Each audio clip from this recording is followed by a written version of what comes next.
자, 그래서 오늘 제목에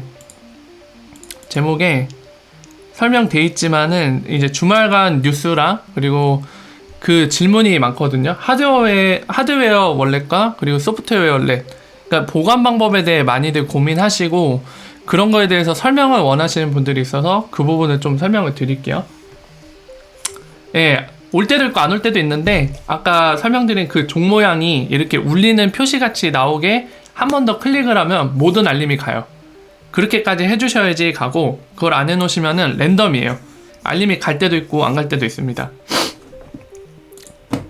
아까 리플이에요. 저 말고. 리플 공식 유튜브 채널 구독자가 28,000명입니다. 자, 일단은 설명 들어갈게요. 오늘 뉴스 소식은 플래시 FX라고 호주에 있는 페이먼트 업체인데, 그 업체가 XRP를 직접 보유해서 본인들 송금을 하고 있다고 공식적으로 알렸거든요.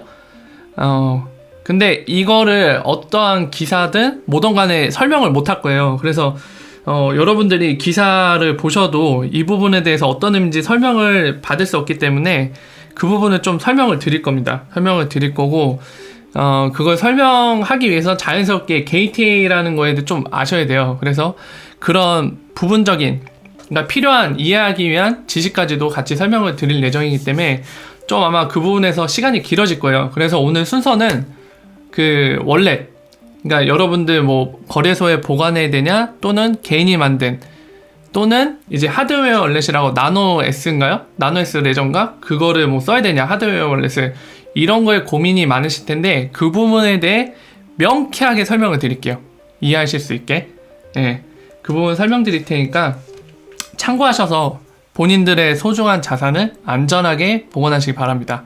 일단 그 부분부터 설명을 드릴게요. 자, 일단은 기본적으로 여러분들 이러나 저러나요.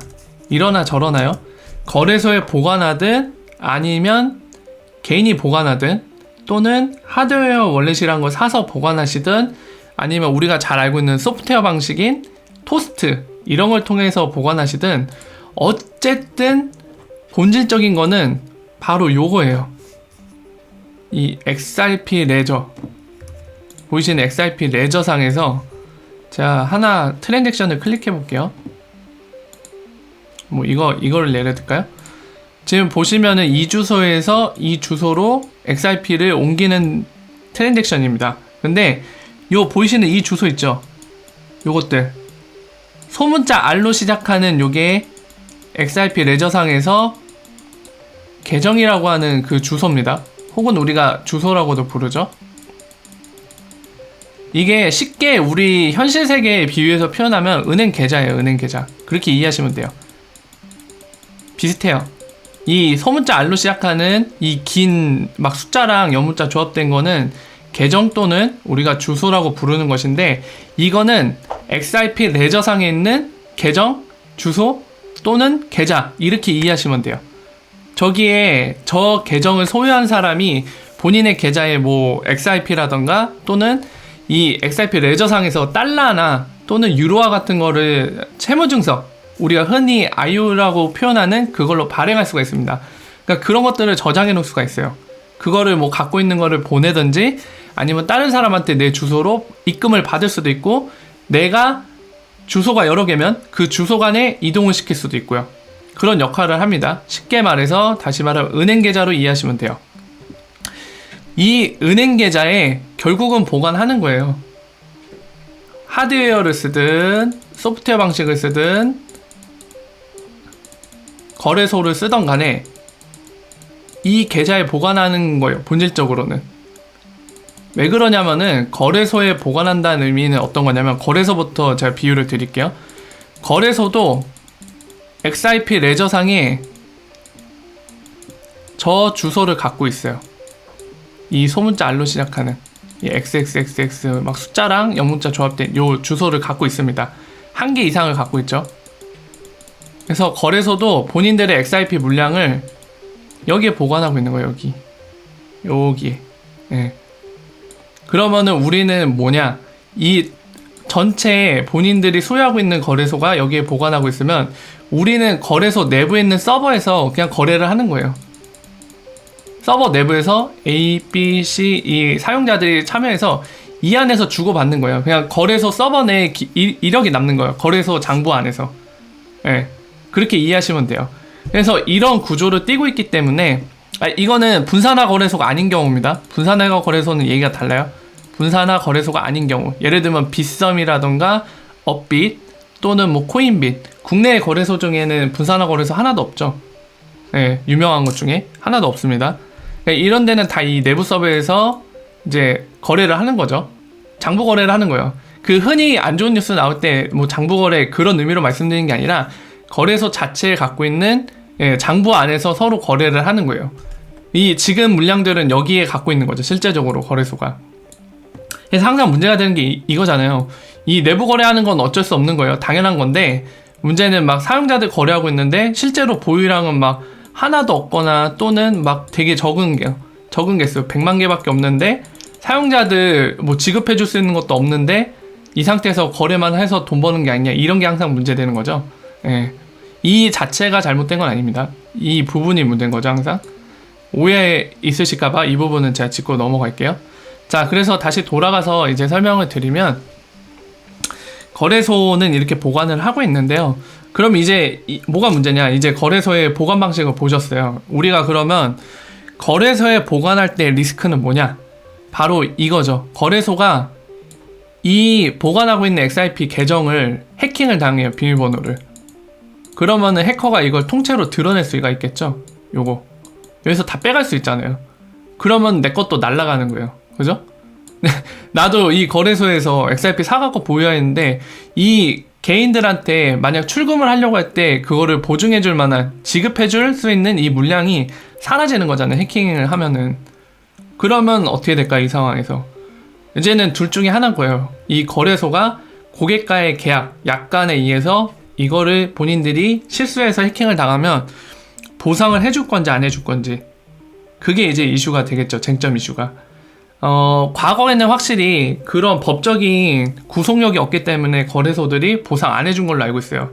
근데 요즘에 좀 말이 많아져서, 그리고 관심이 높아져서 이제 보상을 좀 해주려고 하는 추세긴 한데, 중요한 건 그거죠. 이제 디테일한 비유로 할게요. 제가 이제 어떤 A라는 거래소에서 10,000개를 샀어요. XRP 10,000개를 보유 중입니다. 근데 해킹을 당해서 이게 통째로 다 빼갔어요. 1억 개 정도 되는데. 그럼 그 어떠한 고객도 줄 게 없는 상황이잖아요. 이 상황에서 중요한 거는 거래소가 내 100개를 그대로 돌려줄 수 있느냐가 가장 중요합니다. 근데 이거는 오로지 그 암호화폐 해당 거래소의 약관에 의존하고 있어요. 그러니까 정말 어려운 부분일 수도 있는데요. 그 거래소가 본인이 이제 거래소에 보관하고 싶다면 이 부분을 체크를 꼭 하세요. 약관에 만약에 거래소가 해킹 당했을 때 나의 자산을 그대로 돌려줄 수 있는지, 거기에 대해 보상을 해줄 수 있는지가 가장 중요합니다. 그죠? 그 부분이 쟁점 이슈가 될 것 같고요.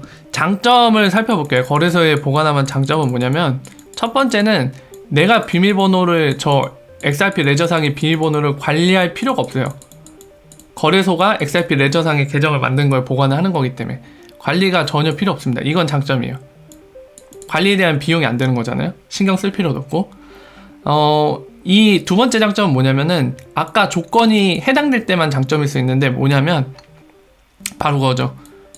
보상이 보증돼 있다면은 장점입니다. 거래소가 해킹당했을 때 보상을 100% 해주겠다. 그러면 그건 장점이에요. 비밀번호 관리할 필요도 없죠. 그러니까 내 PC, 근데 그건 있어요. 오해하시면 안 되는 게, 내 PC에 해킹당했을 때 거래소 비밀번호를 해킹당하잖아요. 그러면 그 해커가 내 거래소 계정으로 로그인 가능하잖아요. 그럼 내 자산 보이겠죠. 그랬을 때 출금을 해가면은 그건 거래소가 보상해줄 수 없어요. 왜냐면 개인이 해킹을 당한 거기 때문에. 제가 여기서 말씀드린 해킹은 거래소가 해킹당한 걸 계속 말씀드리는 겁니다. 그럴 때 보상 보증을 해준다면은 이것 또한 장점이죠. 네, 장점이죠. 말할 것도 없죠. 내가 이거랑 비교하시면 돼요. 내가 개인적으로 보관했을 때 이 비밀번호 관리를 내가 직접 해야 되잖아요. 네. 그리고 내가 관리를 잘못해서 내 PC 또는 노트북, 스마트폰이 해킹당해서 내 XRP 레저에 비밀번호가 노출되면 게임 끝입니다. 바로 즉방이에요. 그냥 가는 거예요. 이거 다 긁어갈 수 있어요, 해커가. 근데 2번은 그걸 말씀드린 거죠. 내가 관리할 필요가 없는데 거래소가 해킹당하는 거를 그대로 보상해주겠다고, 이 부분에 대해 보증해주겠다고 하면 장점이 될 수 있겠죠. 단점은 뭐 추가 설명 필요 없는 게 그거죠. 만약에 보상에 대한 보증이 없으면, 보증이 없다, 그러면 거래소가 해킹당하면 내가 잘못 안 해도 내 자산이 날아가는 거예요. 그러니까 주요 쟁점은 이겁니다. 자, 그리고 이제 내가 직접 보관하는 형태를, 그러니까 3자 거래소나 이게 아니라 내가 직접 보관. 크게 두 가지 방식이 있어요. 두 가지 방식. 하드웨어를 쓰는 거.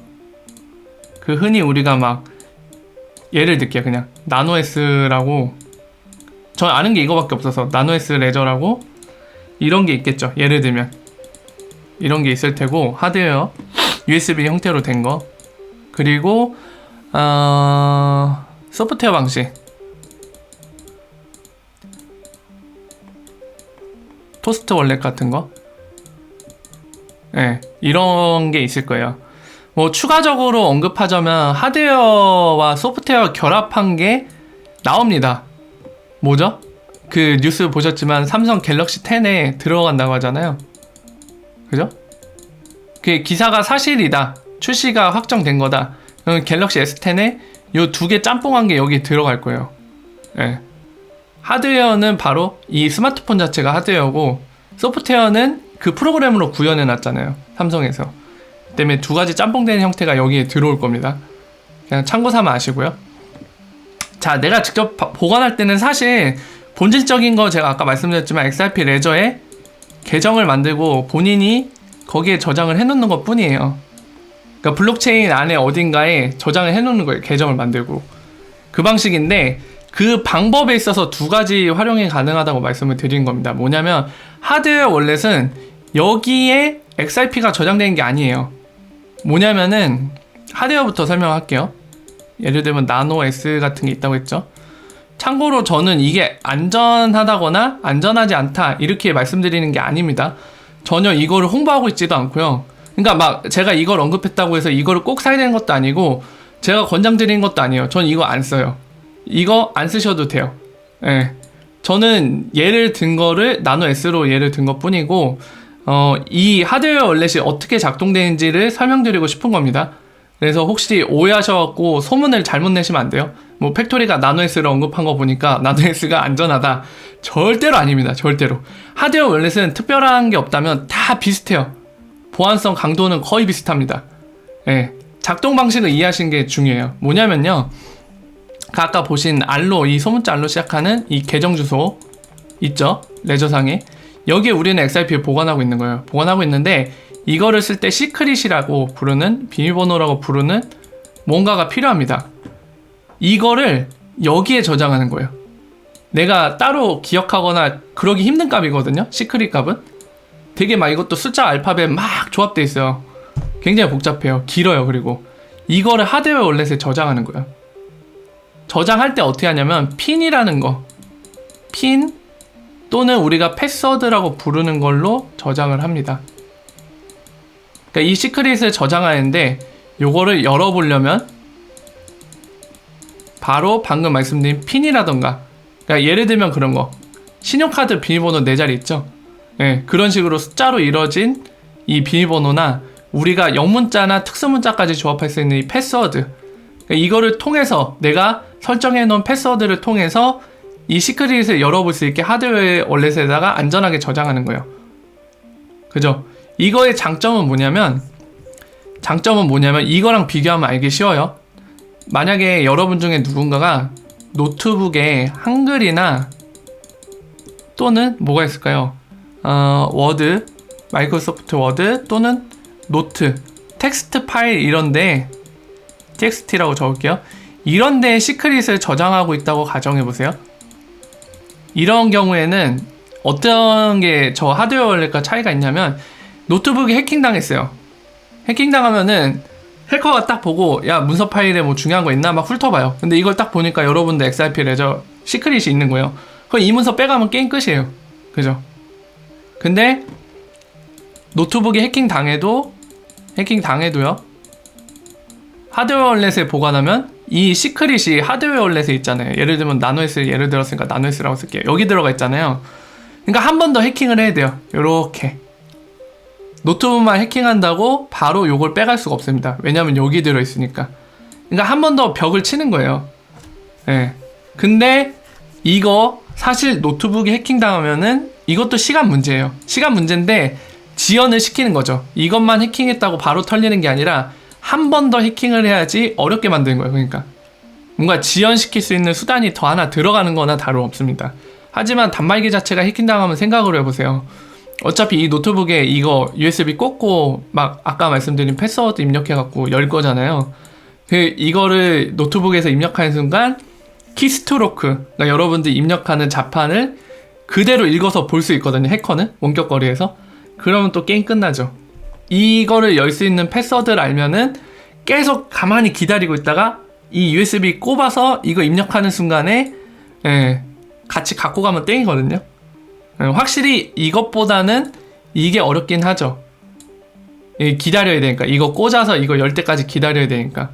하지만 이건 역시도 이거에 비해 보안성은 높지만 완벽하진 않아요. 100%라고 할 수가 없어요. 제가 누누이 말씀드리죠.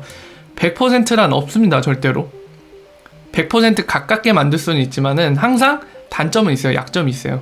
지금 같은 거 이런 시나리오가 약점이 되겠죠.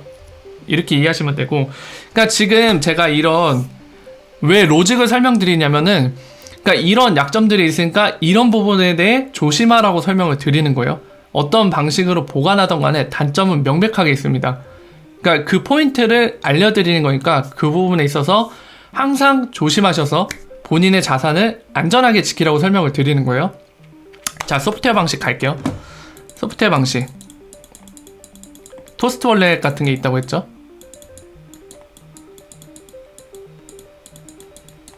자, 토스트 월렛이 있는데 이거는 그거예요.